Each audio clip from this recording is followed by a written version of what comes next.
சென்னையில் நடைபெற்ற கண்தான விழிப்புணர்வு பேரணியில் 500க்கும் மேற்பட்ட பள்ளி கல்லூரி மாணவ மாணவியர் கலந்து கொண்டனர். தேசிய கண்தான விழிப்புணர்வு வாரத்தையொட்டி சென்னையில் தனியார் மருத்துவமனை மற்றும் ரோட்டரி சங்கம் சார்பில் கண்தான விழிப்புணர்வு பேரணி நடைபெற்றது. சென்னை மெரினா கடற்கரை காந்தி சிலை அருகே இந்த பேரணியை நடிகை ஸ்னேகா, நடிகர் பிரசன்னா ஆகியோர் கொடியசைத்து தொடங்கி வைத்தனர்.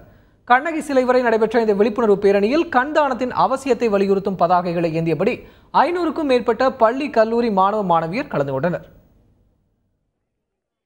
கண்தானா உடனே கொடுத்துடுமா அப்படிலாம் கிடையாது. இறந்து போனதுக்கு அப்புறம் தான் நம்மளோட கண்கள் எடுப்பாங்க. ஸோ இறந்து போனதுக்கு அப்புறம் இருக்கிற கண்கள் இன்னொரு பார்வை கொடுக்குதுன்னா அது ஒரு பெரிய விஷயம்.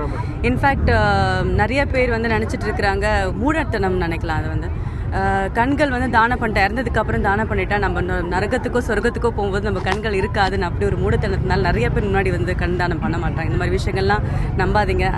கண் தானம் பண்ணுங்க. அதுக்கப்புறம் வயதானாலும் சரி, யங்கா இருந்தாலும் சரி, யாரா இருந்தாலும் யார் வேணா கண் தானம் பண்ணலாம்.